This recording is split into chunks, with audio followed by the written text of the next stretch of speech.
everyone, and welcome to the channel The Territory of Cinema. Please consider subscribing to the channel and hitting that like button.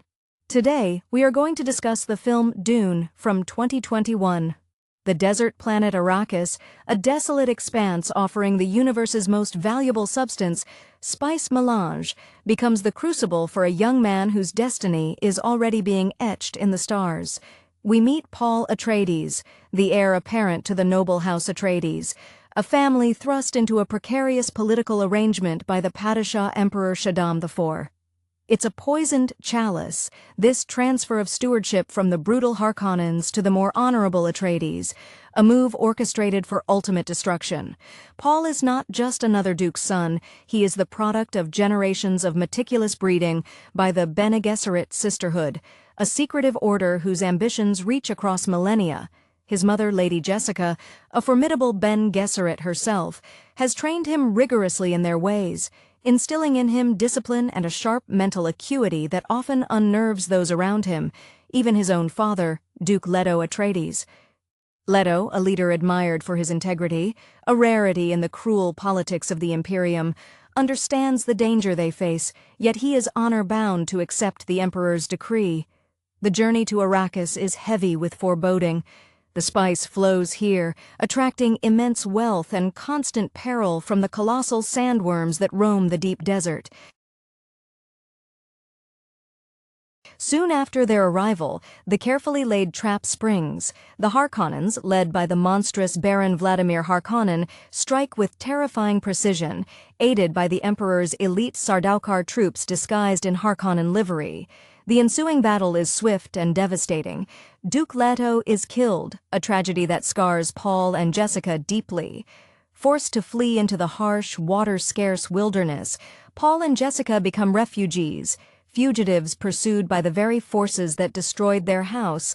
Their survival hinges on reaching the Fremen, the native people of Arrakis, hardy survivors who have adapted to the planet's unforgiving environment and harbor a deep, almost religious reverence for the desert and its massive inhabitants. Paul's initiation into the Fremen world is challenging. He must prove his worth beyond his noble lineage. He learns their customs, their desperate struggle for water conservation, and their mastery of desert travel.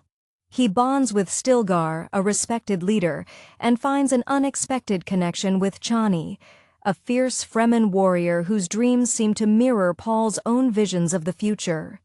These visions, increasingly vivid and violent, glimpses of a bloody future jihad waged in his name, are both a blessing and a curse, the burdens of his prescient abilities. As Paul integrates, he embraces the Fremen belief system, recognizing the echoes of Bene Gesserit prophecies woven into their faith, prophecies deliberately planted long ago to manipulate indigenous populations for strategic advantage.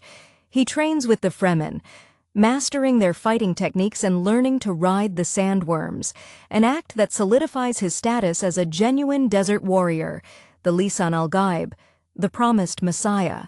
Jessica, meanwhile, uses the spice-infused water of the deep desert to become the Reverend Mother of the Setch, taking on a powerful, sometimes frightening role within the Fremen hierarchy. The final confrontation looms large. Paul, now fully embodying his potential, unites disparate Fremen factions. He leads them against the combined might of the Harkonnen legions and the Emperor's forces, who have gathered on Arrakis to secure the spice harvest and crush any lingering opposition. The battle is a whirlwind of sand, explosions, and knife work.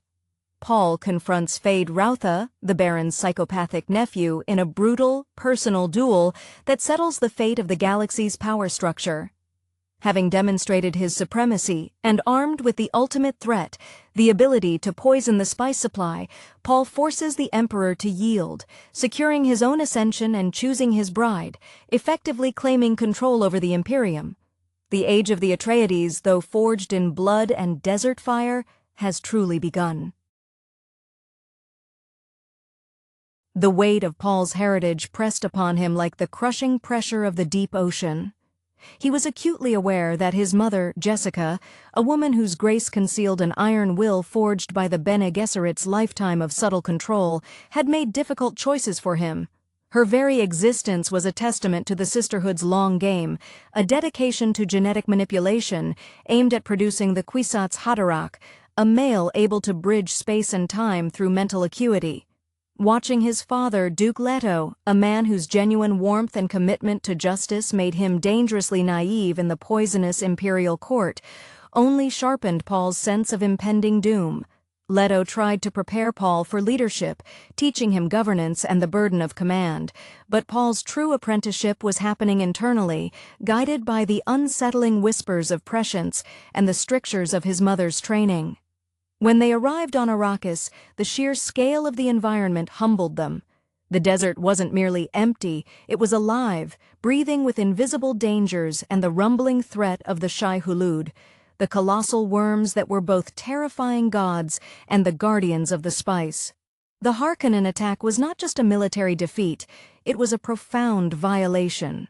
Baron Harkonnen, a figure of grotesque avarice whose physical size mirrored his moral corruption, orchestrated the massacre with chilling glee. Paul's memory of seeing his father succumb, the realization of their absolute vulnerability, crystallized his purpose. He moved past grief quickly, driven by an instinctual need to protect Jessica and survive, the nascent warlord eclipsing the grieving son. Fleeing into the Shech life of the Freeman was a baptism by fire. These people, etched by sun and scarcity, regarded outsiders with deep suspicion. Paul, initially cloaked in aristocratic arrogance despite his plight, had to strip that away. He observed Stilgar, whose face was a roadmap of survival, a man whose faith in the prophecies was absolute, yet tempered by pragmatic leadership. Then there was Chani.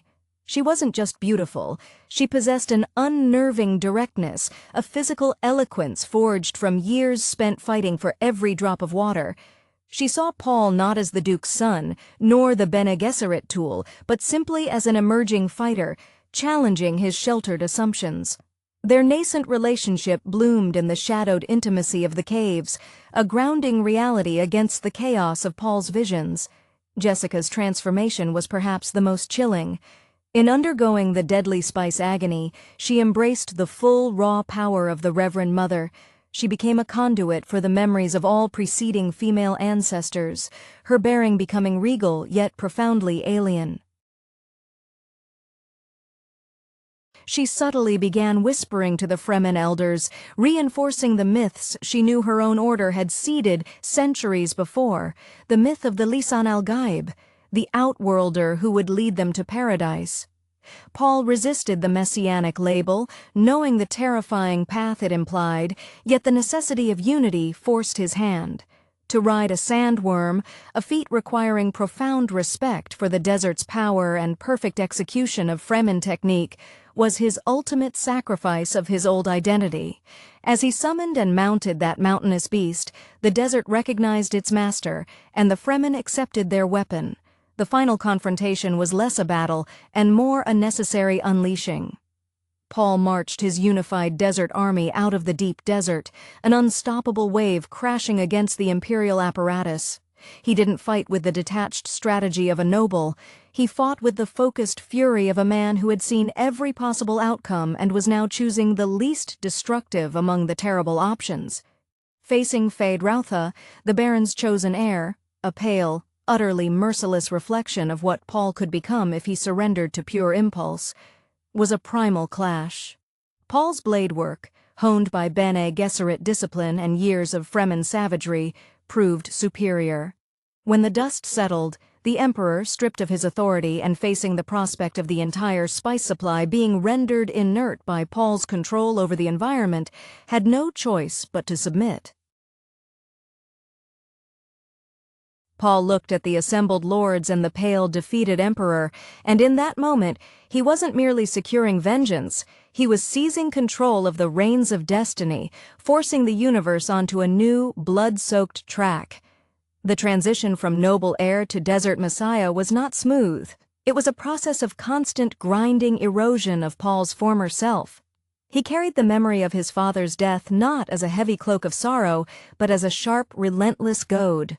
Duke Leto's quiet integrity had been his downfall, a fatal flaw in the brutal calculus of imperial power. Paul learned quickly that integrity in the face of true power was suicide. His training, meant to create a refined leader, was repurposed into the skills of a guerrilla commander and a religious figurehead. Lady Jessica's assumed role as the Reverend Mother amplified the already terrifying scope of Paul's foresight. She walked with the weight of ancestral memory, her pronouncements carrying the chilling certainty of the dead. This shared, intensified awareness often created a gulf between her and Paul. They were allies bound by fate, but increasingly isolated by the magnitude of their shared burden.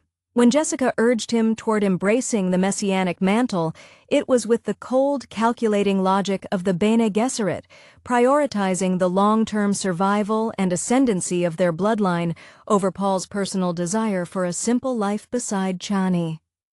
Chani remained Paul's anchor in the shifting sands of prophecy. She represented the genuine Fremen spirit, fierce, practical, and deeply tied to the reality of Arrakis, untainted by the religious scaffolding that surrounded Paul. Their understanding grew from shared danger, not political maneuvering.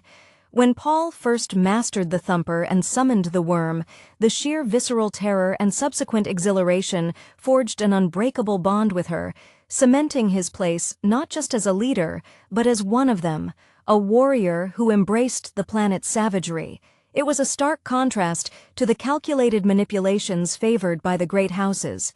The forces arrayed against them were formidable, yet brittle. The Harkonnen legions, under the Baron's increasingly desperate command, relied on sheer brutality and fear, a strategy Paul knew was inherently unstable against a unified populace fighting for existential survival. The Baron himself, bloated and paranoid after the initial victory, became a liability, his cruelty outstripping his tactical acumen. The Imperial Sardaukar, the Emperor's legendary shock troops, fought with terrifying discipline, but they were fighting for a corrupt throne, whereas the Fremen were fighting for their very existence, fueled by a faith Paul himself had reluctantly weaponized. The final confrontation was orchestrated with a terrible sense of inevitability. Paul didn't just lead the attack, he permeated it, his mind moving through the battle lines before his body arrived.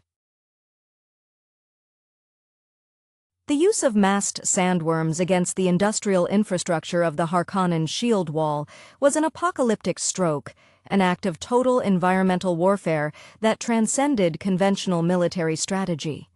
When Paul finally stood before the Emperor Leto II, the aging ruler looked less like a galactic sovereign and more like a terrified bureaucrat caught in a historical landslide. The duel with Feyd-Rautha was the necessary punctuation mark. It was a barbaric pageant, designed to satisfy the ancient demands of honor and dominance that underpinned imperial structure. Feyd was raw, unguided violence. Paul was disciplined, purposeful annihilation. Winning that fight was more than personal victory. It was the public declaration that the old rules of engagement, the politics of succession through marriage and treaty, were now superseded by the raw power derived from a mastery of a hostile planet. By forcing the Emperor to concede his daughter's hand, Paul married the Imperium itself, binding the spice, the Emperor's military might, and the Fremen's terrifying zeal into one new, frightening structure centered entirely on his will. He had become the very thing he feared in his visions, yet he held the reins, for now. The silence that followed Paul's enforced ascension was not peace. It was the charged quiet before the next, much larger storm. Having successfully married Princess Irulan, thereby legitimizing his seizure of the imperial throne, Paul stood poised at the absolute apex of galactic power, yet the foundations beneath him were inherently unstable. The union was one of cold political necessity, a formality he enacted to quell the immediate threat of civil war among the great houses, none of whom were genuinely satisfied to see the Atreides banner fly over the Emperor's obsidian throne. Irulan, the emperor's daughter, was intelligent, an avid historian whose keen observations were often masked by a veneer of dutiful obedience. She was now Paul's political partner, a necessary trophy, yet she was not Chani. Chani's reaction was the clearest indicator of the true cost of victory. She stood apart, fiercely protective of the Freeman way, watching the intricate web of imperial customs Paul was now forced to weave. She understood the necessity of the political maneuver, but recoiled from the compromise it represented. For Paul, this distance was agony.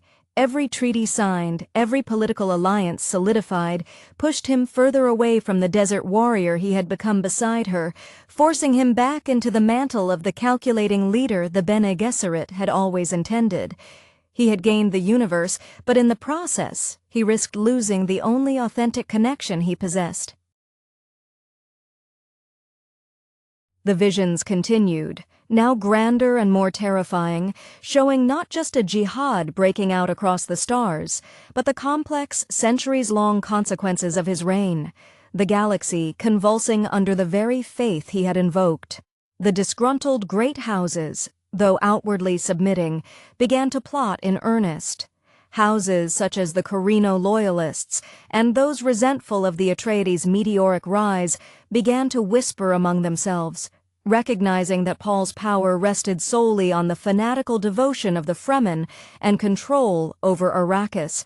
Their strategy shifted from open warfare to insidious maneuvering, attempting to destabilize the spice production or incite rebellion within the outer fiefdoms.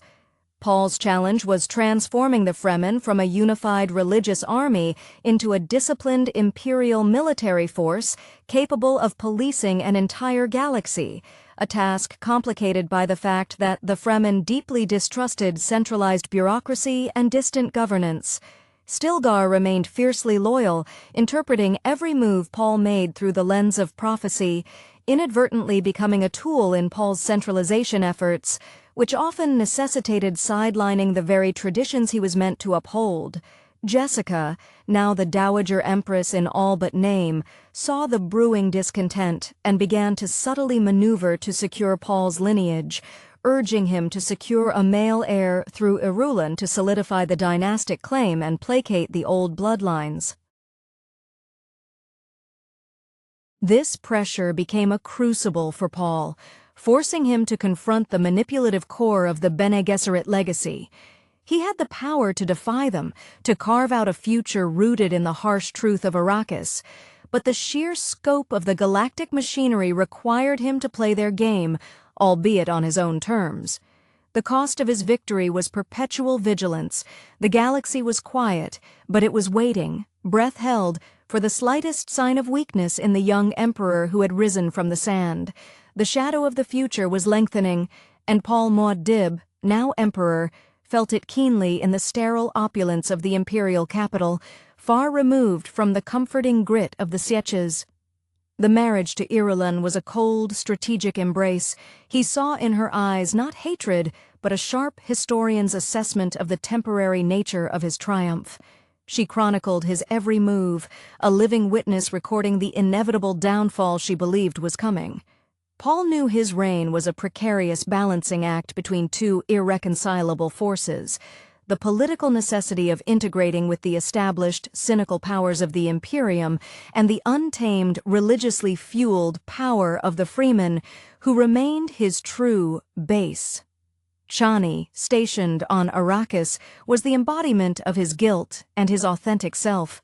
Her letters, carried by trusted Freeman couriers, were sparse and direct, speaking of the deepening schism among her people. Many of the fundamentalist Fedaykin, fueled by the fervent preaching of Jessica, saw Paul's move to the capital and his marriage as a betrayal, a softening of the jihad's core purpose. They believed the prophecy demanded complete purification, not delicate treaty negotiations. Stilgar, bless his devoted heart, saw every political calculation as a move ordained by destiny, acting as Paul's unwitting enforcer among the increasingly devout masses, silencing dissent in the name of the Lisan al-Gaib. This forced reverence grated on Paul. He yearned for the days when Stilgar challenged him, when their relationship was built on mutual respect forged under the desert sun, not religious awe.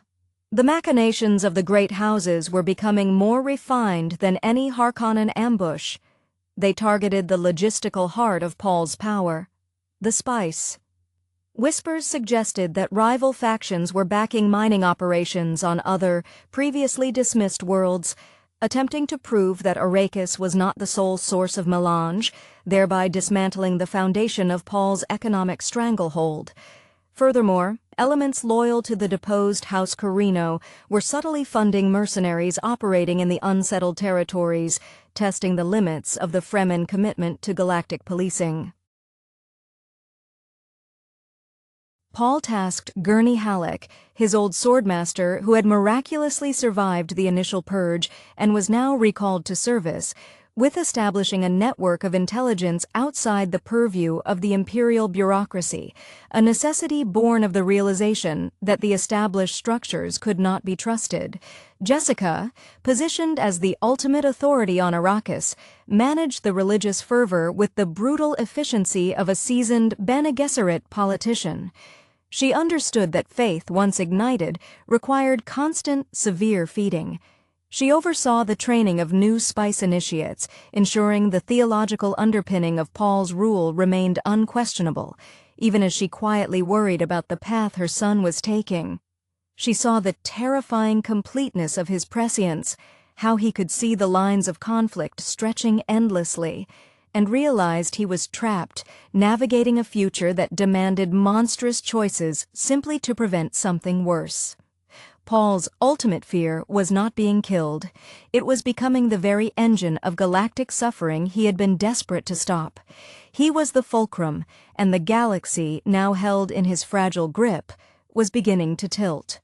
The quiet compliance of the great houses was a thin veneer stretched over a cauldron of simmering resentment. Paul, moving through the sprawling, unfamiliar architecture of the imperial palace, felt perpetually out of sync. He was a creature of open sky and sandstorms, now confined by heavy silks and endless, suffocating protocol. He understood the mechanics of power, the weight of troops, the scarcity of resources, but the subtle poison of bureaucratic intrigue required a patience he felt draining away under the constant pressure of his visions. He saw the threads of conspiracy tightening around Arrakis, particularly as whispers of alternative spice sources grew louder, aimed at undermining the very economic leverage that secured his throne. Gurney Halleck's return was a small, solid comfort in the shifting sands of imperial politics. Gurney, whose gruff exterior and unwavering loyalty had defined Paul's early combat training, now operated in the shadows, his ingrained suspicion of authority serving him well in rooting out the Corrino sympathizers and the industrial spies attempting to sabotage the spice harvesters. His presence was a tangible link back to Caladan, a reminder of the simple, honorable expectations that had preceded this galactic takeover. Paul relied on Gurney to filter the noise, to present the threats in actionable military terms, bypassing the layers of imperial spies who invariably served their own masters first. The fundamental conflict remained centered on Chani.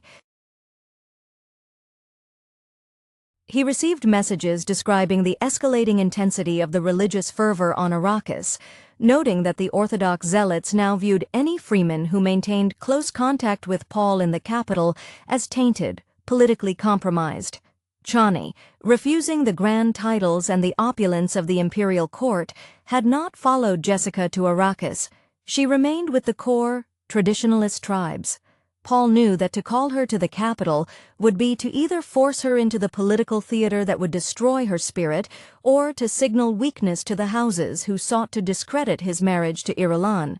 The separation became a self-inflicted wound, a necessary amputation to keep his political body viable. Jessica, ever the architect of the long game, was actively cultivating the religious infrastructure that sustained Paul's rule. She ensured that the Bene Gesserit's ancient manipulation of the Missionaria Protectiva was fully realized. The prophecies were not merely true, they were aggressively enforced. However, even Jessica showed subtle signs of unease regarding the sheer scale of the jihad Paul's vision promised. She had aimed for power. She now saw her son potentially unleashing a destructive wave that would obliterate the civilizations she intended to rule. She began to subtly advocate for more stringent internal control over the Fedaykin leadership, pushing Paul to install loyalists, men who respected the Bene Gesserit order's ultimate goals, directly into command structures, a move Paul found distasteful, seeing it as further surrender to the control mechanisms he had fought so hard to escape. Paul's internal landscape was one of profound exhaustion. He carried the crushing responsibility of being the ultimate arbiter of the galaxy's fate, knowing that every moment he spent learning the Imperial census data or negotiating trade tariffs was a moment he was failing to steer the oncoming holy war away from the innocent. He was acutely aware that the greatest threat was not the houses, nor the dwindling supply lines, but the religious momentum itself, a force that once unleashed, consumed its originator. He sat alone, gazing out at the sterile imperial skyline, realizing that ascension had not granted him freedom, but had instead locked him into the most restrictive prison imaginable, the expectation of godhood. The mounting pressure to produce a legitimate heir through Irulan became the sharpest tactical point of divergence between Paul and his mother. Jessica argued with the quiet, unassailable logic of the sisterhood. A son born of Carino blood, raised within the imperial system, would serve as a vital bridge, softening the edges of the Fremen takeover for the established nobility. For Paul, this felt like the final betrayal of his alliance with Chani, a concession that traded his authentic future for political expediency.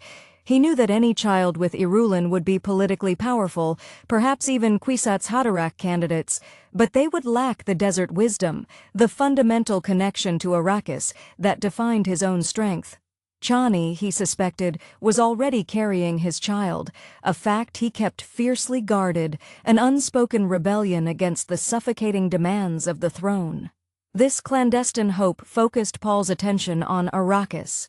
He needed to return, not as the Emperor reviewing customs reports, but as the warrior seeking counsel from the one person who could see him clearly. His planned return was met with apprehension by the Imperial Council. To them, the Emperor abandoning the capital suggested instability. Paul overruled them, using the same iron authority that had intimidated the Emperor Shaddam IV.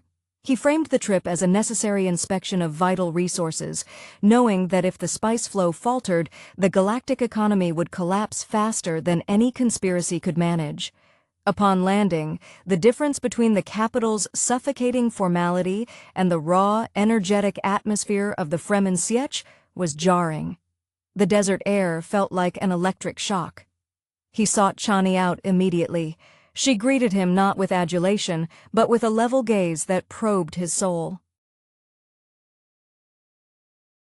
She revealed her pregnancy, confirming Paul's deepest hopes and simultaneously solidifying the danger. A child born of the Lisan al-Gaib and a true Fremen woman would be the ultimate symbol of the merged destiny, or the ultimate target for those who wished to destroy him. The tension between the orthodox fundamentalists, now marshaled by Jessica's religious decree, and the more pragmatic traditionalist Fremen tribes, led by dissenting voices who remembered the old ways, was reaching a breaking point. Paul was caught between his mother's effective yet terrifying religious enforcement and Chani's grounding presence. During a tense council meeting within the cavernous Sietch, where Gurney Halleck's intelligence reports detailed increasing naval skirmishes financed by the houses, Paul made a decisive, emotional break. He publicly affirmed Chani as his true partner, placing her at his side, effectively undermining Irulan's political standing and sending a clear, defiant message to the great houses. His power stemmed from Arrakis, not the Emperor's court. This act, however cathartic for Paul, signaled the death knell for diplomatic maneuvering. The houses now understood that Paul was committing fully to his identity as Muad'Dib, and the only response left was open, desperate war. The defiance Paul projected by standing with Chani was a calculated risk, a necessary explosion meant to cauterize the political wound that Irulan represented. The silence that followed his declaration within the Sayech was heavy, filled with the rustle of heavy stillsuits and the shifting moods of the desert warriors. For the fundamentalists, the elevation of Chani, a proven desert fighter, but one untouched by the Bene Gesserit rituals that elevated Jessica, was heresy, a crack in the divine narrative of the Lisan al-Gaib. For the elders who remembered the original, non-messianic survival tenets of their people, it was a resurgence of hope, a belief that the promised one might indeed be guided by Arrakis itself, not distant prophecies.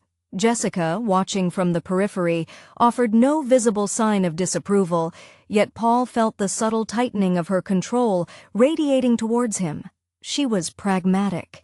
If Paul chose love and localized loyalty over imperial consolidation, she would merely shift her strategy, doubling down on cementing the religious fervor among the tribes not directly under Chani's influence. She began subtly emphasizing the need for the jihad to spread beyond Arrakis, positioning it as a cleansing fire necessary to protect the sanctuary of the desert tribes from the contamination of the Imperium. The great houses reacted with predictable fury. The public humiliation of Princess Irulan was interpreted not as a domestic dispute, but as an open declaration of war against the very structure of the imperial concord. Naval forces previously held in cautious readiness began to mobilize openly. The clandestine operations Gurney Halleck had been uncovering, the attempted sabotage of spice harvesters, and the funding of border skirmishes, now erupted into full-scale, though localized, conflicts.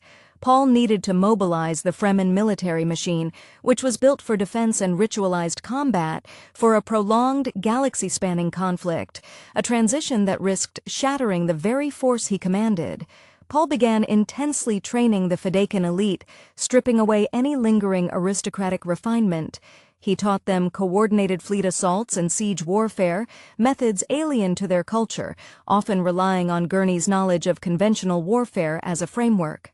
Chani became his tactical advisor on the ground, translating his orders into the practical language of desert warfare, her presence ensuring that the traditionalist factions remained aligned with his military objectives, if not always his political ones.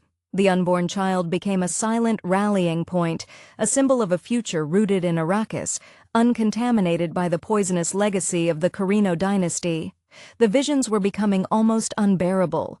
Paul saw the first fleets departing Arrakis, bearing the banner of the Lisan al-Gaib outward, and with each departure he saw escalating casualties, the initial purity of their cause dissolving into brutal conquest. He understood with chilling clarity that he had not averted catastrophe, he had merely redirected its epicenter. He was now the unstoppable tide, and the universe was about to drown in the wake of his righteous ascent.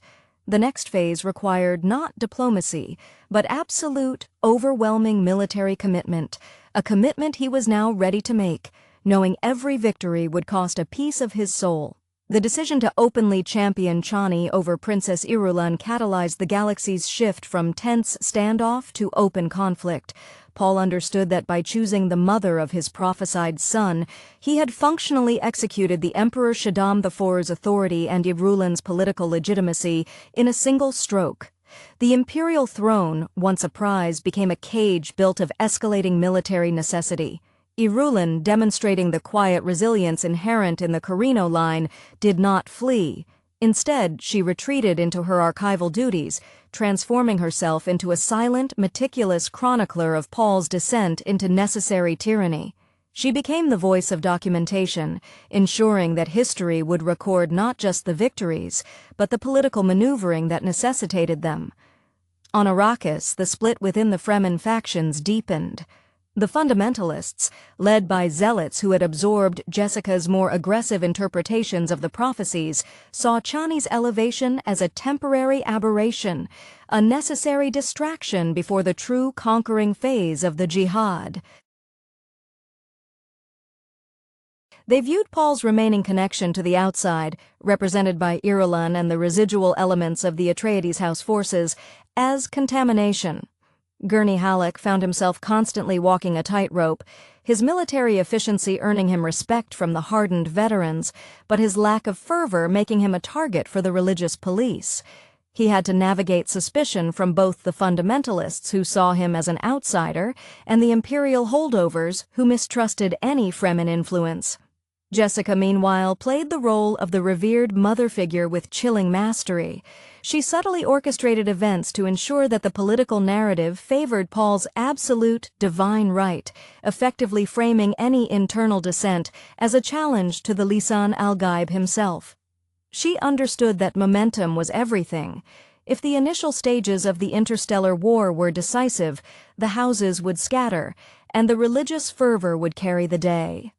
Her concern was less about the morality of the coming slaughter and more about ensuring that after the firestorm, the Bene Gesserit lineage, represented now by Paul's unborn child with Chani, would survive and be properly guided.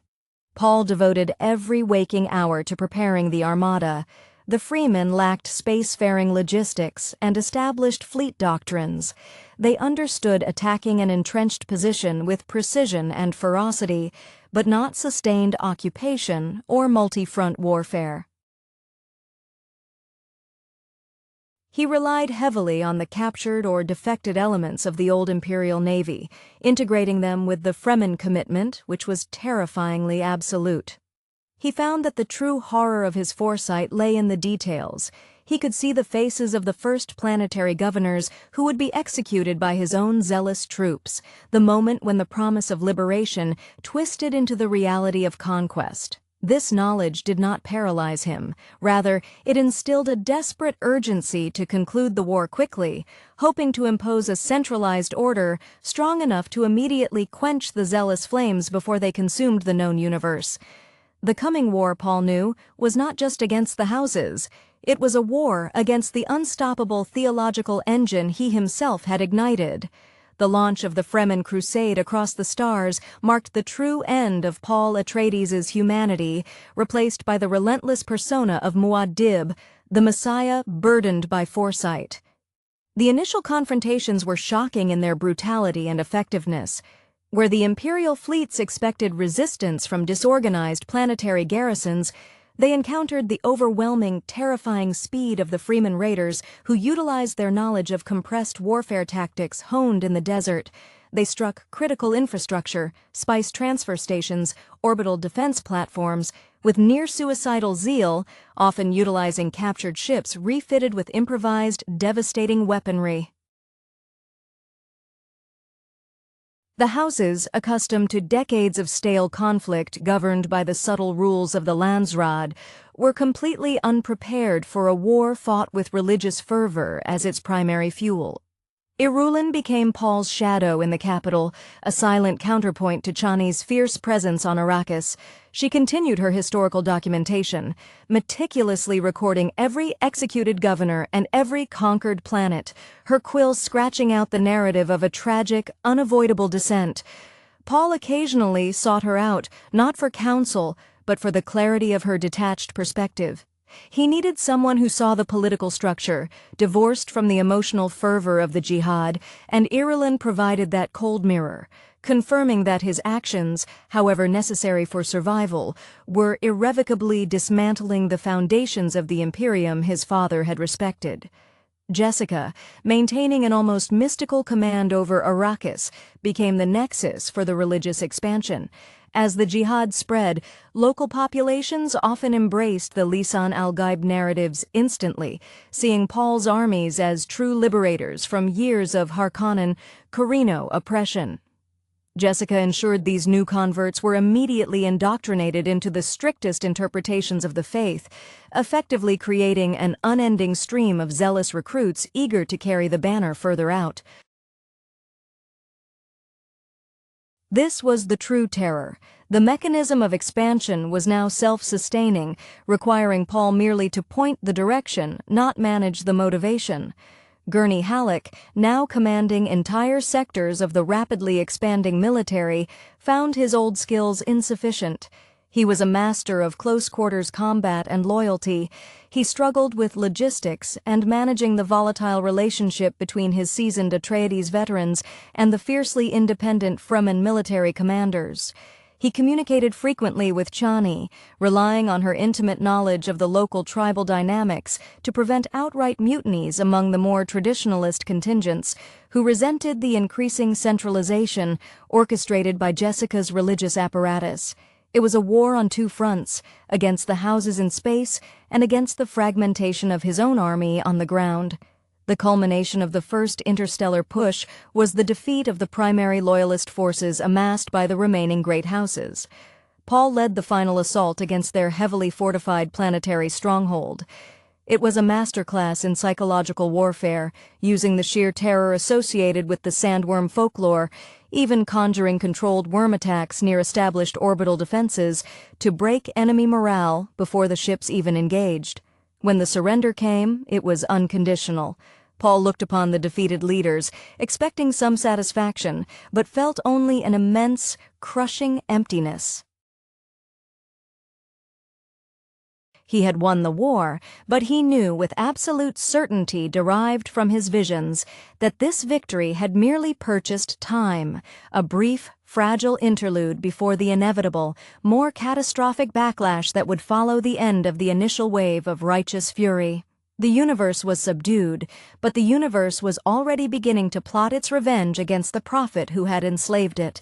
The moment the great houses yielded, the true nature of Paul's dilemma crystallized. He was an emperor by conquest, not consent, and the stability he craved was an illusion maintained only by constant, visible displays of overwhelming force. The initial fervor of the jihad, the religious certainty that propelled the Fremen fleets, began to curdle into the mundane, messy business of governance and occupation. Managing conquered territories, where local populations were often suspicious of the Fremen's abrasive brand of zealotry, proved infinitely more difficult than winning the battles themselves. Irulan, despite her political disadvantage, excelled in this new phase. She proved invaluable in drafting the governance mandates that attempted to placate the surviving nobility. Her proposed administrative structures, designed to give the illusion of continued self-rule while maintaining Atreides' control over all resource distribution, especially spice, were ruthlessly efficient. Paul respected this cold effectiveness. It was the antithesis of his father's honorable but ultimately doomed idealism. He saw Irulan not as a political pawn, but as a necessary functionary, a mirror reflecting the cold machinery required to hold the galaxy together. On Arrakis, Chani struggled intensely with the spiritual implications of Paul's reign. Her relationship with Jessica became overtly strained. Jessica pushed for harsher enforcement of ritual purity, viewing Chani's connection to the non-prophetic elements of the Fremen structure as a potential weak point. Chani, pregnant and fiercely protective of the desert's true spirit, felt the weight of the religious apparatus crushing the liberty the Fremen had always cherished. She argued with Paul about the necessity of imposing the stricter religious tests on newly conquered populations, maintaining that true liberation meant teaching self-sufficiency, not replacing one master with a new, divine overlord. Her words were a constant grounding counterpoint to the ethereal demands of his role, but they also highlighted the tragic divergence between the man she loved and the emperor the galaxy demanded. Gurney Halleck, now responsible for integrating disparate, often hostile planetary defense forces into the Muad'Dib command structure, found himself increasingly relying on the tactical rigidity of the captured Sardaukar officers. He respected their discipline, even as he despised their former allegiance. He often clashed with the fanatical Fedaykin commanders who advocated for scorched earth policies, favoring swift, brutal extermination over the strategic, logistical warfare Paul needed to wage a sustainable empire. Gurney's attempts to maintain a modicum of mercy and strategic planning were often overruled by appeals to the will of the Lisan al-Gaib, a process that felt increasingly manipulative and dishonest to the old soldier. Paul himself began to withdraw further into his prescient capabilities, often appearing distant or unresponsive during imperial briefings. The weight of knowing the long-term trajectory, the centuries of brutal, religiously driven conflict that followed his initial victory, began to erode his will to engage in day-to-day governance. He was trapped in a self-fulfilling prophecy. His immense power necessitated brutal control to prevent immediate collapse, and that very brutality fueled the faith that guaranteed future, larger outbreaks of violence. He was maintaining the peace through the threat of the most devastating war the universe had ever known, a peace that felt less like stability and more like the agonizing suspension of an inevitable, fatal fall. Denis Villeneuve's adaptation of Frank Herbert's seminal science fiction novel, Dune, is less a straightforward blockbuster and more a meticulously crafted tone poem draped in the grandeur of an epic. The film succeeds where many predecessors faltered by embracing the density and philosophical weight of the source material, privileging atmosphere and immersive world-building over rapid exposition. From the opening frames, the sheer scale of Arrakis is palpable. This is not merely a backdrop, but a character in itself, a vast, indifferent entity that dwarfs human ambition. The visual language of the film is striking, heavily indebted to brutalist architecture and cinematic giants like David Lean and Stanley Kubrick. Villeneuve, whose earlier work like Arrival demonstrated a profound understanding of slow-burn narrative and alien intelligence, applies that same deliberate pace here. The result is a cinematic experience that demands patience, rewarding the viewer with moments of stunning visual poetry, the way the sunlight catches the sand, or the stark, monolithic shapes of the Harkonnen vessels against the endless ochre horizon. This aesthetic choice grounds the fantastical elements, making the political machinations feel heavy and consequential. Central to the narrative is Paul Atreides, portrayed with compelling subtlety by Timothée Chalamet. Paul's journey here is not one of immediate heroism, but of reluctant inheritance and suffocating destiny. Chalamet captures the essential tension of the character, the privileged duke's son grappling with inherited power and terrifying prescient visions. His training, overseen by his mother, Lady Jessica, is perhaps the most intimate part of the film. Rebecca Ferguson's Jessica is a powerhouse performance, embodying the controlled intensity of a Bene Gesserit agent whose maternal instincts are constantly battling centuries of eugenics programming. Her struggle to guide Paul while adhering to the sisterhood's long game provides the emotional friction needed to offset the vast political maneuvers happening around them. The introduction of the Fremen, particularly through Stilgar and Chani, anchors the human element fighting for survival on Arrakis. Javier Bardem's Stilgar carries the weight of cultural tradition, his belief in the prophecy simultaneously inspiring and ominous. Zendaya's Chani serves as the necessary skeptical counterpoint to the colonial narrative brought by the off-world houses. She is the voice of the planet, observing the newcomers with justified suspicion, providing a crucial grounding force against the mysticism surrounding Paul. The political landscape is painted in shades of cold menace. The House Harkonnen, led by the monstrous Baron, is realized through grotesque, almost operatic design choices. Stellan Skarsgård's Baron is less a conventional villain and more a force of suffocating entropy. His presence is deliberately unnatural, emphasizing the corrupting influence of absolute power and indulgence. This contrasts sharply with the austere dignity of House Atreides, whose downfall is meticulously set up not by brute force alone, but by political calculation and betrayal orchestrated by the Emperor's machinations, personified subtly by Christopher Walken's unseen but keenly felt presence. A significant directorial achievement is the handling of scale and silence. When the sandworms appear, they are treated with appropriate awe and terror, moments of pure, untamed nature asserting dominance over manufactured civilization. Villeneuve understands that in a story this large, silence often speaks louder than booming sound design. The moments between dialogue, filled only with the wind or the rhythmic pulse of the score by Hans Zimmer, allow the weight of galactic history and impending religious war to settle upon the viewer.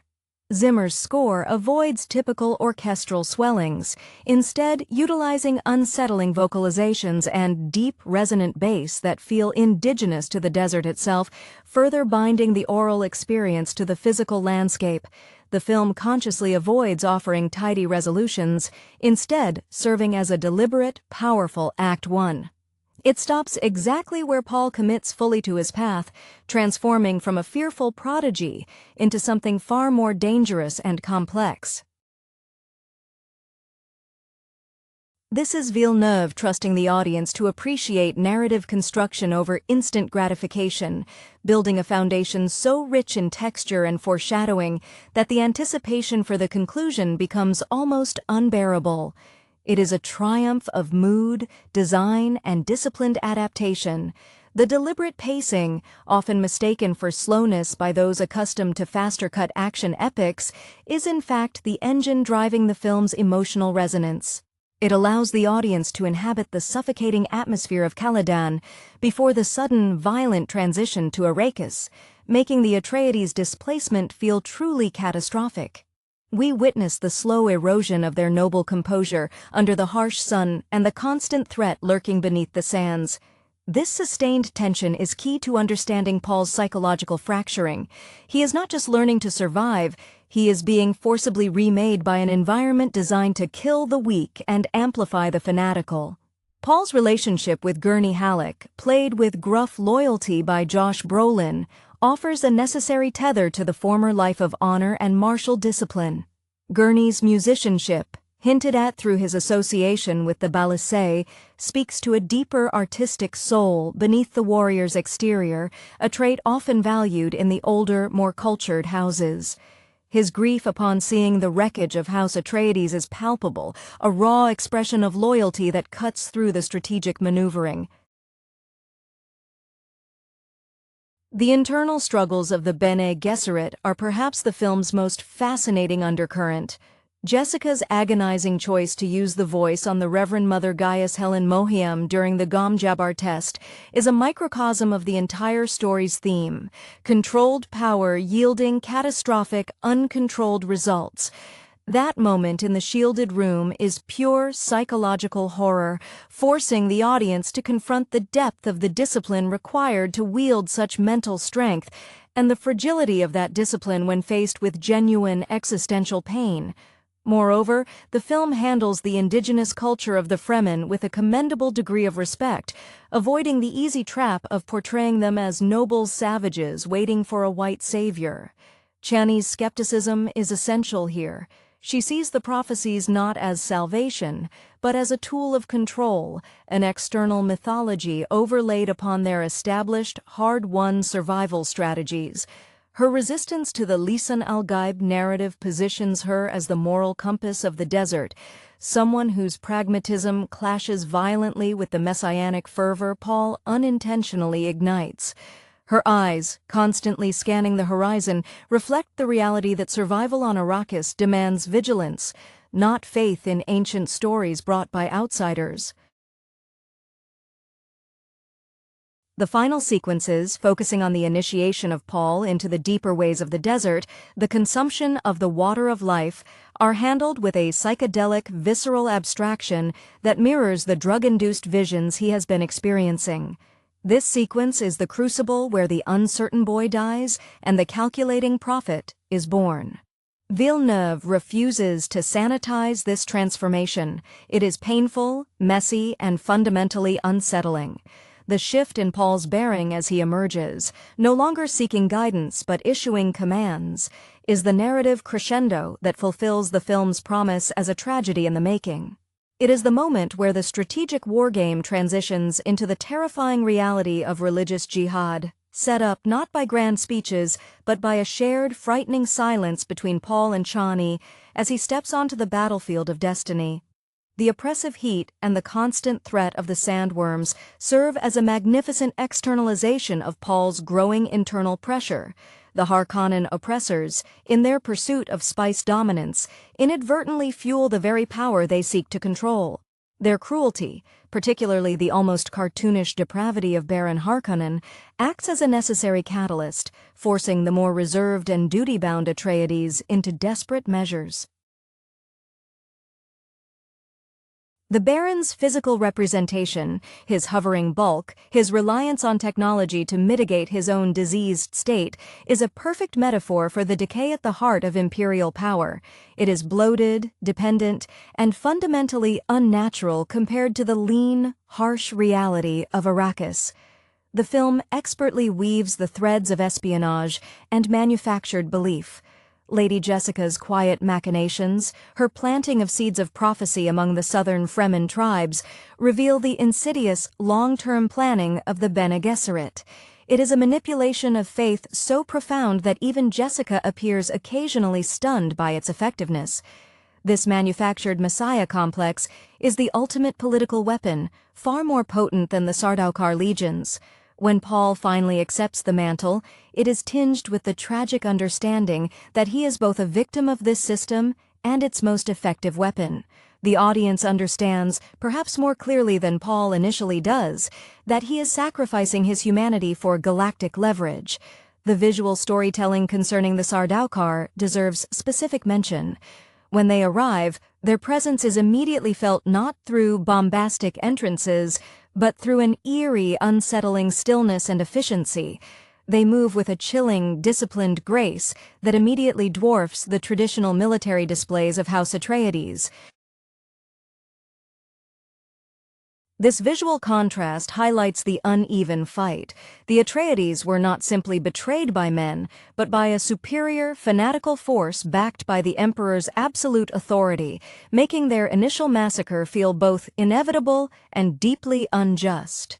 The subtle moments of cultural exchange are where the film breathes. Consider the scenes where Paul attempts to learn the Fremen language and customs. These are not mere training montages. They are acts of submission, small surrenders of his ducal identity to the harsh necessities of the planet. Duncan Idaho, as embodied by Jason Momoa, serves as the bridge, his open-hearted acceptance of the Fremen culture, providing the blueprint for Paul's eventual immersion. Idaho's vitality and easy camaraderie stand in sharp contrast to the rigid protocols of Duke Leto, emphasizing the generational shift in leadership that Arrakis necessitates. Leto, played with stoic resignation by Oscar Isaac, understands the sacrifice required, but his adherence to the old ways of honor ultimately leaves him vulnerable to the Emperor's pragmatic brutality. Ultimately, the film's emotional core resides in the terrifying beauty of Paul's awakening. It is the horror of realizing one's own potential for mass destruction, clad in the robes of a savior.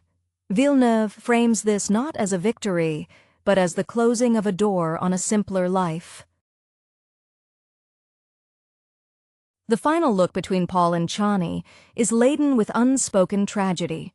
He has gained a universe, but lost the possibility of an ordinary love, bound instead to the terrible engine of prophecy that will soon consume billions in his name. This calculated, atmospheric immersion into the psychology of a reluctant demigod ensures the film functions not just as science fiction spectacle, but as a deeply resonant political and religious warning. The inherent ambiguity surrounding the Bene Gesserit breeding program looms large over every interaction Paul has with his mother, injecting a constant undercurrent of paranoia into their bond. Jessica's past, her training designed for complete emotional suppression, is visibly strained by her fierce, untamed love for her son. We see this most clearly in her decision to bear a daughter in secret, an act of profound, personal rebellion against the mandate to only produce a Kwisatz Haderach male. This decision, born of maternal fear and potential heartbreak, sets up the crucial narrative divergence for future installments, highlighting the tension between institutional control and individual desire. The Bene Gesserit hierarchy views individuals merely as variables in a millennia-long equation. Jessica, however, views Paul as her child first, a devastating conflict that forces her to utilize the very tools of manipulation, the voice, the subtle whispers of religious mythology, that she was trained to use for the sisterhood's benefit.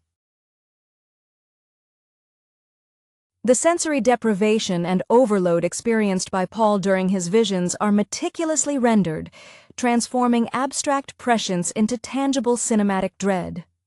Villeneuve uses flashes of future warfare, bloody, chaotic visions of a jihad waged under the banner of the Atreides name, not as exciting teases, but as terrifying intrusions that Paul cannot control.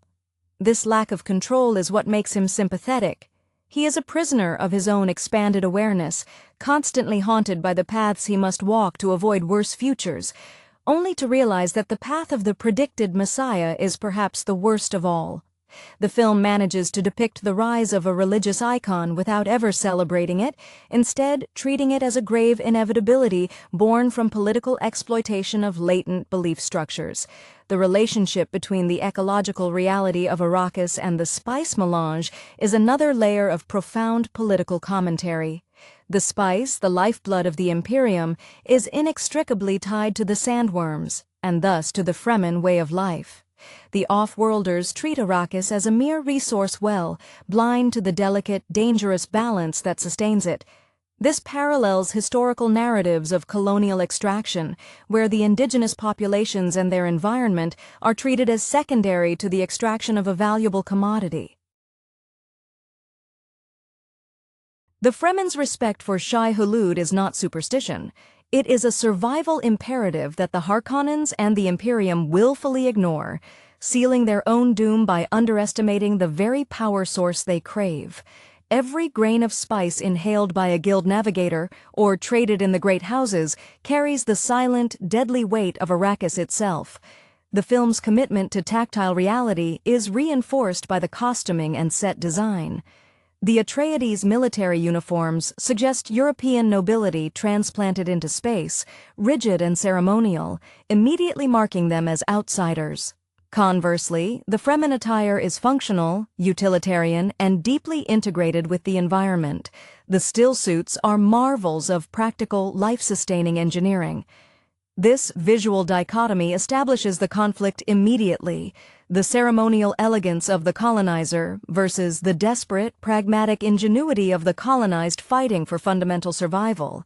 This attention to detail elevates the narrative beyond mere fantasy, grounding the epic scope in relatable human efforts to adapt or perish. The internal conflict of Duke Leto Atreides, though tragically truncated, serves as the film's ethical anchor, a meditation on noble failure in the face of overwhelming machination. Oscar Isaac imbues Leto with a quiet, almost melancholy dignity. He understands the trap laid by the Emperor and the Harkonnens. His acceptance of Arrakis is a conscious political sacrifice, an attempt to secure a legitimate future for his son by confronting the inevitable head-on, rather than allowing the decline to happen slowly in the shadows of Caladan. His final moments, captured in the cold isolation of the trap, resonate with the tragedy of a good man undone by the very rules of honor he upholds, rules that his enemies discarded long ago. This adherence to a chivalric code makes his defeat feel profoundly significant, a testament to the obsolescence of traditional virtue in a purely cynical political arena. The film's use of sound design, as previously noted, becomes a character in itself when dealing with the Sardaukar. Their fighting style, characterized by minimal vocalization and precise, almost ritualistic violence, creates a sonic vacuum that is deeply unsettling. When they execute their attack on Arrakeen, the momentary silence that falls over the massacre, punctuated only by the clang of blades and the sharp commands of their leaders, conveys a level of professional, dehumanized ruthlessness that the more passionate, if disorganized, Atreides forces cannot match. It speaks to a military machine perfectly honed for subjugation, a stark contrast to the cultural pride and personal attachments that characterized Leto's troops. Furthermore, the subtle depiction of the Tleilaxu influence, though mostly unseen, underscores the pervasive corruption within the Imperium. The Baron's reliance on technology, his physical state, hints at unnatural augmentation and dependency that mirrors the slow moral decay infecting the ruling classes. This technological dependency is contrasted sharply with the Fremen's complete, spiritual reliance on the planet's harsh, natural cycles. The film posits that true strength lies not in overcoming nature through artifice, but in integrating with it, even at the cost of tremendous hardship. The burgeoning relationship between Paul and Chani, while underdeveloped in terms of screen time, is emotionally crucial as the film's final thesis statement. Their shared moments of quiet observation, Chani teaching Paul the desert ways, Paul tentatively trusting her with his fractured visions, represent the only true, uncorrupted human connection available to him. When Paul undergoes the water of life transformation, his emergence is marked by an immediate shift in how he views Chani.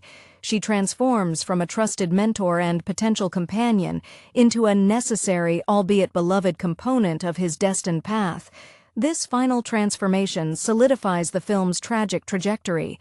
The Messiah cannot afford intimacy, only strategic alliances, ensuring that Paul's ascension is simultaneously a profound personal loss. The film closes not on a feeling of triumph, but on the chilling recognition of the colossal, terrifying burden he has just accepted. The slow, creeping dread that permeates the narrative is largely achieved through Villeneuve's masterful control over environmental scale versus human fragility. The immense deserts of Arrakis are not just scenery. They are an active antagonist, demanding constant vigilance and stripping away the artifice of noble upbringing. This environment acts as the ultimate crucible, testing the manufactured discipline of the Bene Gesserit training against raw, desperate survival instinct. Paul's early attempts to master the voice and navigate the political currents are shown as exhausting mental battles, fought on the periphery of overwhelming physical danger. The sheer weight of the sky, the oppressive heat that seems to drain the color from everything not touched by the spice, makes every decision feel fraught with mortal peril. The contrast between the Atreides' sophisticated but ultimately brittle power and the deeply ingrained, almost geological power of the Fremen is a persistent visual motif. The Atreides' ships and interiors are all polished metal, angular and cold, symbolizing an empire reliant on imported strength. In contrast, the Sietch dwellings, carved deep into the rock, are organic, warm, and built for endurance. This juxtaposition is critical to understanding why the Atreides fail so swiftly. They are playing a grand chess game on a board that requires guerrilla warfare and reverence for the terrain. Furthermore, the portrayal of the spice itself carries a mythic, almost drug-like quality. It is the MacGuffin that drives galactic conflict, yet its true nature is deeply intertwined with biology and fate. The film hints at the horrific cost of this commodity, the poisoning of the environment, the enslavement of the populace, without dwelling on overt misery, instead focusing on the intoxicating allure it holds for those in power. The Guild navigators, though unseen, cast a long shadow, their unnatural longevity and mastery of space derived directly from this singular ecological product. This underscores the theme that the Imperium is fundamentally addicted, and Arrakis is its inescapable dealer. The performances consistently lean into restraint, allowing the audience to project their anxieties onto the characters. Rebecca Ferguson's Lady Jessica rarely raises her voice, yet her eyes convey volumes of fear, ambition, and profound maternal protectiveness warring within her carefully constructed facade. When she faces the threats, her movements are fluid, economical. The lethal grace of a woman who has dedicated her life to control, now forced to relinquish that control to the chaotic emergence of her son's destiny. It is this internal restraint, this constant holding back, that makes the inevitable explosion of events feel so earned and so tragic. The audience is watching not a hero rise, but a necessary weapon being forged under extreme duress, weaponized by forces greater than even the great houses themselves. The silent communion between Paul and his mother, particularly after the devastation of House Atreides, solidifies their shared isolation. They are fugitives carrying the genetic blueprint for galactic upheaval, forever marked by the expectations placed upon them. Jessica's forced integration with the Fremen, while necessary for survival, must be navigated with extreme caution. She cannot reveal the full extent of her Bene Gesserit manipulation, yet she must use those very skills to secure their position within the Sietch structure. This tightrope walk demands a constant, exhausting performance, where a single misstep could expose them not just to Harkonnen blades, but to the internal scrutiny of the deeply suspicious Fremen leadership who might view the Bene Gesserit's mental intrusion as a form of spiritual violation. The visual emphasis on the Fremen's mastery of the ornithopter and their seamless movement through the deep desert reinforces the idea that true power on Arrakis is derived from adaptation, not imposition. When Paul first rides the sandworm, it is not portrayed as a moment of pure conquest, but as a desperate act of synchronization. He must yield to the creature's immense power, mirroring the submission he must show to the prophecy itself to harness its momentum. The sound of the thumper drawing the worm, the grinding of sand against metal, and the sheer, overwhelming physical presence of Shai Hulud. It is the sound of ancient, untamed divinity, acknowledging a potential servant, not a master. This sequence functions as a baptism, washing away the remnants of Paul's ducal upbringing and baptizing him in the brutal reality of his prophetic calling. Stilgar's unwavering belief provides the necessary faith structure for Paul's ascent, yet it is inherently dangerous. His eyes, filled with an almost fanatic light when addressing Paul as the prophesied one, reveal a man desperate for external salvation after generations of oppression. This fervor contrasts sharply with Chani's grounded realism, creating a fascinating tension within the Fremen ranks. She loves the man, Paul, who learns to respect the desert alongside her, but she deeply distrusts the Lisan al-Gaib, the manufactured savior brought by the outsiders. Her internal battle reflects the larger thematic question: can genuine liberation come from a destiny engineered in a hidden laboratory centuries ago? Or must it be carved out through localized organic resistance? The film leaves this ambiguity hanging heavily. Paul gains the army he needs, but the legitimacy of that army's purpose remains tainted by external design. The film's finale, focusing on the immediate aftermath of Paul's decision to embrace his destiny, challenging the Emperor's authority and accepting the challenge from Feyd-Rautha, is executed with chilling focus. The confrontation is stripped bare of excessive special effects, returning the narrative to a duel grounded in skill and sheer willpower. Feyd-Rautha, portrayed with unsettling, almost feral charisma by Austin Butler, serves as Paul's dark mirror, the ruthlessly efficient killer cultivated by the Harkonnens, untainted by conscience or prescience. The fight is less about martial prowess and more about the collision of two vastly different paths to power, one forged by cynical genetic engineering and cruelty, the other by reluctant destiny and terrifying insight. Paul's victory is not triumphant. It is necessary and cold, the final act of shedding his former self to assume the mantle of galactic disruptor. The culmination of Paul's transformation is subtly reflected in his changed vocal presence. In the earlier scenes, his voice is often tentative, weighted by the expectations of his father or the sharp, demanding tones of his mother. By the time he confronts the assembled houses, his speech carries an unnerving resonance, an extension of the Bene Gesserit's subtle control, amplified by the foresight of the Water of Life. This vocal shift is a key auditory cue that the boy is gone, replaced by an entity operating on a temporal scale far beyond human comprehension.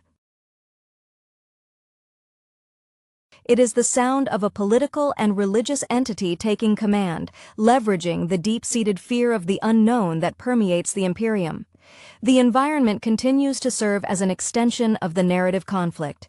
The scenes within the Sietch interiors are deliberately cramped and lit by subtle, localized light sources, emphasizing the claustrophobic intimacy and shared vulnerability of the Fremen culture. This physical closeness forces immediate emotional connection and trust, the exact opposite of the vast, echoing emptiness of the Atreides' former palace on Caladan. When Paul is accepted, it is not just through a ceremony, it is through shared breath, shared water, and shared darkness, a tangible embedding into the culture that makes his later betrayal of their simple needs for galactic ambition all the more poignant. The strategic importance of the Freeman women is often overlooked, yet it is paramount. While Chani represents the skeptical heart of the resistance, figures like the Reverend Mother Mohiam, in her brief but intense appearance, represent the institutional threat that even Jessica must ultimately navigate. The sisterhood's power lies in their long-term view, their ability to manipulate bloodlines and belief systems across centuries. The film frames their centuries of work as finally reaching a critical, unpredictable inflection point with Paul. Jessica, having broken ranks to protect her son, now finds herself serving a prophecy that the sisterhood only intended to manage, illustrating the danger of trying to micromanage fate. Feyd-Rautha Harkonnen emerges as the ultimate expression of cultivated evil, a perfect counterpoint to Paul's reluctant assent. Where Paul is burdened by knowing the future, Feyd-Rautha seems liberated by his immediate appetite for chaos and dominance. Austin Butler's portrayal strips away the bloated theatricality often associated with the Harkonnens, presenting Feyd-Rautha as lean, psychopathic efficiency. His gladiatorial introduction on Giedi Prime, shot in stark, monochromatic black and white, visually separates the Harkonnen world, a place devoid of natural light and moral color, from the sun-scorched reality of Arrakis. This visual choice hammers home that the Harkonnens are a cancer feeding on the system, existing outside the natural order that the Fremen and even the Atreides tried, however flawed, to adhere to. The final moments linger on the consequences rather than the victory. Paul has won the battle, but the seeds of the jihad, the horror he glimpsed in his visions, are now irrevocably sown. The silence that follows his declaration of war against the great houses is heavy with foreboding. It is the silence of a threshold being crossed, the quiet before a storm that will engulf the galaxy. Villeneuve ensures the audience feels the immense moral cost of this necessary ascension. Paul has achieved power, but in doing so, he has embraced the role of the destroyer foretold, leaving the viewer with a profound sense of disquiet rather than elation. The narrative achieves its profound sense of tragedy by meticulously contrasting Paul's internal reluctance with the escalating external pressures demanding his transformation. His moments of true vulnerability, the brief, almost unguarded exchanges with his father, Duke Leto, about the burden of leadership, or the quiet instances where he shares a moment of physical exertion with Gurney Halleck, serve as crucial reminders of the humanity he must deliberately excise. These flashes of genuine connection make his eventual calcification into the Kwisatz Haderach all the more chilling. He is not simply accepting a role. He is actively mourning the loss of the life he might have had, a life implied by the warm, albeit rigid, traditions of House Atreides. The environment itself forces this emotional calcification. The constant necessity of the stillsuit symbolizes the perpetual barrier between the individual and the world, a requirement for survival that simultaneously isolates him. On Arrakis, every breath is accounted for. Every action is strategic. This contrasts sharply with the implied luxury and ease of Caladan, making Paul's adaptation a study in forced asceticism. He learns to value necessity over comfort, a lesson that hardens his spirit just as the desert tempers the sand. Lady Jessica's maneuvering within the Fremen society highlights the sheer efficacy of the Bene Gesserit's long-term planning, even when twisted by maternal imperative. Her adoption of the role of the Reverend Mother among the Southern fundamentalists is a masterpiece of calculated infiltration. She uses the very tools of religious manipulation she was taught, but now wields them with the desperation of a mother defending her son against galactic powers. This dynamic suggests that the prophecies are less about destiny and more about meticulously cultivated political vulnerabilities, waiting for the right catalyst. Her silent pride mingled with terror as she witnesses Paul harness the faith she helped sow, is one of the film's most complex emotional beats. The military forces surrounding the final confrontation underscore the vast gulf between traditional feudal power and the engineered fanaticism now confronting it. The Sardaukar, symbols of the Emperor's iron fist, are terrifying in their predictable brutality. They represent institutionalized violence. The Fremen, however, fight with the ferocity of a people defending their only home, fueled by a nascent religious zealotry channeled through Paul. This is not a fair fight between armies. It is a clash between systemic oppression and a newly weaponized spiritual awakening. The sheer speed and focus of the final Fremen assault demonstrate that when necessity meets prophecy, the resulting force is almost unstoppable, devastating precisely because it is rooted in a reality the oppressors refuse to acknowledge. Ultimately, the film is a portrait of necessary compromise leading to catastrophic consequence. Paul gains dominion, but at the cost of ethical clarity. The final, lingering shot on Chani, whose face registers profound heartbreak and burgeoning opposition to the Messiah she once knew, provides the necessary narrative anchor against Paul's chilling ascent. It confirms that the victory achieved is the beginning of a much darker war, one waged not just against the Emperor, but potentially against the very soul of the movement he now commands. The analysis concludes that Villeneuve has delivered not an adventure, but a grand, operatic tragedy steeped in political realism disguised as science fiction spectacle. The meticulous world-building extends far beyond the visible structures and costumes. It infiltrates the very language and ritual of the cultures depicted. The Fremen's reliance on water discipline, their near reverence for moisture, is not mere flavor text. It dictates social hierarchy, personal interactions, and even their architecture. Every spoken word concerning water carries immense significance, a constant reminder of the scarcity that underpins their entire existence. This ecological reality serves as a powerful grounding mechanism, preventing the grand political machinations from floating off into pure fantasy.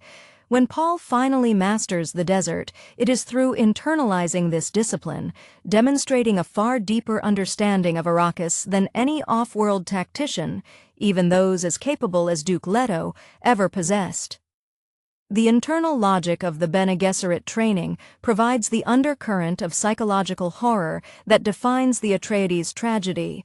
Their training emphasizes absolute control over the body and mind, yet the water of life experience violently shatters that control, forcing Paul into a confrontation with unfiltered existence. This sequence is visually handled not as a mystical ascent, but as a terrifying neurological overload. A visual depiction of consciousness expanding beyond sustainable human limits. Jessica's fear during this is palpable. She has pushed her son toward power, but the raw, untamed nature of the ancestral memory thrust upon him threatens to annihilate the human personality she fought so hard to preserve through her own rebellion against the sisterhood's mandates. Feyd-Rautha's introduction on Giedi Prime is a crucial study in antithetical power structures. The monochromatic, industrial bleakness of the Harkonnen homeworld signifies a society that has deliberately excised natural beauty and empathy in pursuit of pure extractive efficiency. Feyd is the perfected product of this environment, charming when necessary, monstrous when convenient, and utterly devoid of the internal conflict that plagues Paul. His lack of future vision makes him dangerously unpredictable in the short term, whereas Paul is paralyzed by the totality of his foresight.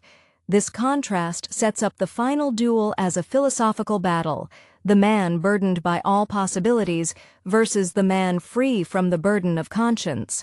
The film handles the Sardaukar's inherent dread by showing their effects rather than merely their actions. When the Atreides forces face them, there is an immediate deflation of morale, a visible slump in posture that communicates their sheer, crushing professionalism. They are not just soldiers, they are the Emperor's ultimate statement of dominance, a force trained to extinguish hope efficiently. Leto's understanding that his honor cannot protect his people against such calculated ruthlessness is the core of his pathos. He walks into the trap recognizing its mechanism, embodying the noble warrior facing an age where nobility itself is a fatal vulnerability. In summary, Villeneuve's achievement lies in maintaining a tone of somber, almost religious gravitas throughout a sprawling space opera. The film operates on the principle that grandeur is best conveyed through meticulous detail, oppressive atmosphere, and characters burdened by forces they cannot fully control, be it prophecy, political engineering, or environmental hostility. The adaptation succeeds because it trusts the viewer to feel the weight of the unfolding catastrophe, closing the chapter not with a triumphant chord, but with the heavy, resonating silence of a holy war just beginning. The sustained engagement with the theme of sight and blindness, literal and metaphorical, is a constant undercurrent shaping character perception. Paul's initial inability to fully control his prescient visions mirrors the Imperium's willful blindness to the consequences of spice addiction and ecological exploitation. The Baron Harkonnen, for instance, literally cannot see past his own immediate gratification, relying on floating technology to mitigate his physical corruption, a clear visual metaphor for the ruling class, ignoring the decay beneath the surface of their power structure. Conversely, the Fremen, especially Chani, possess a heightened, grounded perception. Their survival depends on reading the subtle shifts in the sand, the patterns of the worms, and the atmospheric pressure. They are visually attuned to the immediate reality of Arrakis, while the off-worlders are mentally blinded by abstract power plays and ancient agendas. The character of Liet Kynes, portrayed with a compelling, quiet duality by Sharon Duncan Brewster, embodies the tragic rift between the ecology and the colonizers. As the imperial planetologist, he is simultaneously the system's administrator and the secret heart of the Fremen dream for a green Arrakis. His loyalty is perpetually divided, an impossible position that fuels his eventual, almost selfless sacrifice. He facilitates the Atreides' landing with a degree of hope, believing they might be the true catalysts for change, only to see them fall victim to the same old galactic games. His death in the desert is rendered with a quiet dignity, a final submission to the planet he loved, leaving his daughter Chani as the living embodiment of that fierce, untainted loyalty to Arrakis. The manipulation of belief systems by the Bene Gesserit is underscored by their almost clinical approach to religion as a resource. Jessica's internal struggle is magnified by the knowledge that she is weaponizing the deep, spiritual longings of an entire people. When she speaks to the Southern fundamentalists, her voice carries the weight of a manufactured faith being validated by a living entity. This creates a disturbing feedback loop. The Fremen want to believe in the prophecy, and Jessica provides the necessary historical and mystical scaffolding. Paul benefits from this scaffolding, but he is also horrified by it, understanding that the love and respect he garners are not for him, but for the myth he embodies. This realization haunts every interaction where Stilgar bows before him. The film's score by Hans Zimmer acts as the emotional topography of Arrakis. The absence of conventional heroic fanfare is telling. Instead, we get deep, guttural resonances that sound like the planet breathing, interspersed with hauntingly high, almost ethereal vocalizations representing the Bene Gesserit's influence and Paul's developing consciousness. When the Sardaukar attack, the music shifts to something cold, metallic, and regimented, devoid of the organic pulse that characterizes the Fremen themes. This soundscape ensures that even the action sequences are steeped in dread and cultural context, rather than simple excitement. The lingering emotional residue of the film is the burden of knowledge. Paul has inherited not just a throne, but a future defined by mass casualties. The film's artistry lies in its refusal to let the audience celebrate this acquisition of power. The final image is not of a conquering hero, but of a young man who has made an irreversible Faustian bargain. His alliance with the Fremen is a tactical necessity, one that immediately puts him at odds with Chani, who represents the genuine, uncorrupted fight for Arrakis. The tragedy is sealed. The savior is forced to become the tyrant his enemies always accused him of being, proving that the most dangerous forces in the universe are not external invaders, but the manufactured messiahs rising from within. The profound sense of cultural alienation experienced by Paul is mirrored in the film's dedication to contrasting two forms of warrior discipline: the Atreides' reliance on martial tradition and the Fremen's radical integration with their environment. Duke Leto's forces, while disciplined, are ultimately rigid. Their strategy is based on known quantities and established rules of engagement. When they face the Sardaukar, they meet an opponent who has mastered calculated cruelty.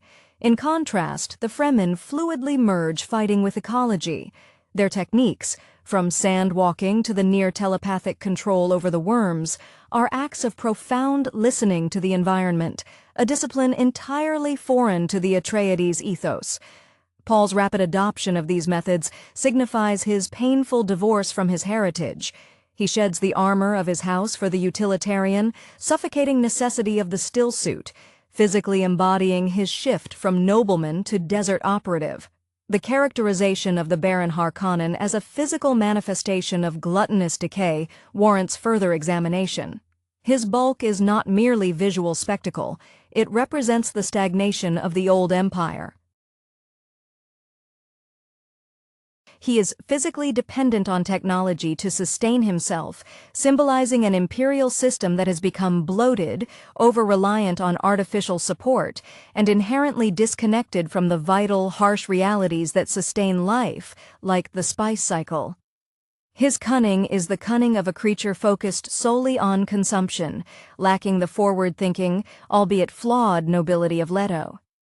This deliberate visual opposition frames the conflict not just as political, but as a struggle between vital, harsh adaptation, Fremen Paul, and decadent entropy, Harkonnen's emperor. Jessica's agonizing tightrope walk regarding the Southern fundamentalists is the emotional core of the Bene Gesserit subplot. She is performing the ultimate act of cognitive dissonance, using the manipulative techniques taught by the Sisterhood to protect the very product of their centuries-long manipulation, Paul. Her eyes, in moments of intense religious fervor among the Fremen, betray a flicker of cold pride at the effectiveness of her conditioning, immediately followed by self-loathing for having weaponized her son's existence. This internal battle, mother versus sister, is what makes her betrayal of the Sisterhood's ultimate plan so impactful. She saves the vessel, but unleashes the Force, creating a dynamic where she is both the architect and the horrified spectator of the inevitable holy war. The soundscape further defines Paul's growing mental strain. Beyond the bass resonance of the worms, the film utilizes sharp, high-frequency sounds, almost digital shrieks, to denote the intrusion of prescience. When Paul perceives a future jihad, the audience hears not just the chaos, but the overwhelming noise of future timelines collapsing into his present consciousness. This auditory assault conveys the migraine-like quality of his foresight, making it clear that this supposed gift is a form of mental torture. He doesn't see the future with clarity. He is bombarded by it, justifying his eventual ruthlessness as a necessary defense mechanism against perpetual sensory siege. The tragic irony of Paul and Chani's connection deepens with every shared desert moment. Chani sees Paul learning to live on Arrakis, respecting its laws. Paul, however, sees her as the key to unlocking the next stage of his destiny, not as an equal partner in a shared future. Her initial openness gives way to a guarded apprehension as she witnesses the Lisan al-Gaib persona take over. The film skillfully implies that the Paul she falls for is destined to be eclipsed by the Prophet when he makes his final cold declaration to the assembled forces. His gaze sweeps past Chani, not out of malice, but because she has become too personal, too much a tether to the vulnerable humanity he must now discard to command the galactic destiny that began with his very conception. The victory is hollow, secured by the loss of the one genuine relationship he managed to forge in the furnace of Arrakis. Hello everyone, and welcome to the channel The Territory of Cinema. Please consider subscribing to the channel and hitting that like button. Today, we are going to discuss the film Dune from 2021. The desert planet Arrakis, a desolate expanse offering the universe's most valuable substance, spice melange, becomes the crucible for a young man whose destiny is already being etched in the stars. We meet Paul Atreides, the heir apparent to the noble house Atreides, a family thrust into a precarious political arrangement by the Padishah Emperor Shaddam IV. It's a poisoned chalice, this transfer of stewardship from the brutal Harkonnens to the more honorable Atreides, a move orchestrated for ultimate destruction. Paul is not just another duke's son, he is the product of generations of meticulous breeding by the Bene Gesserit sisterhood, a secretive order whose ambitions reach across millennia. His mother, Lady Jessica, a formidable Bene Gesserit herself, has trained him rigorously in their ways, instilling in him discipline and a sharp mental acuity that often unnerves those around him, even his own father, Duke Leto Atreides. Leto, a leader admired for his integrity, a rarity in the cruel politics of the Imperium, understands the danger they face, yet he is honor-bound to accept the Emperor's decree. The journey to Arrakis is heavy with foreboding.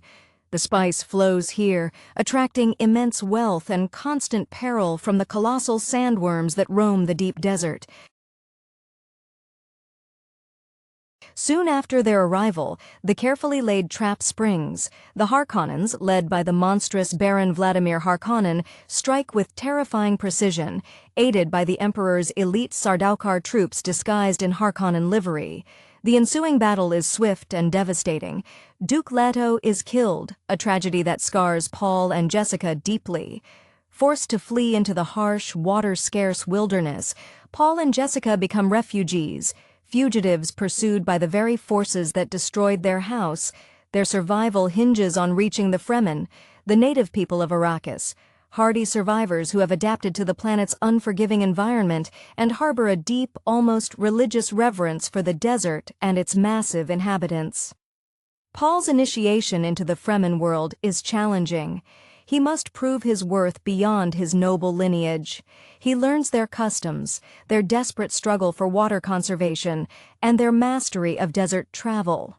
He bonds with Stilgar, a respected leader, and finds an unexpected connection with Chani, a fierce Fremen warrior whose dreams seem to mirror Paul's own visions of the future. These visions, increasingly vivid and violent, glimpses of a bloody future jihad waged in his name, are both a blessing and a curse, the burdens of his prescient abilities.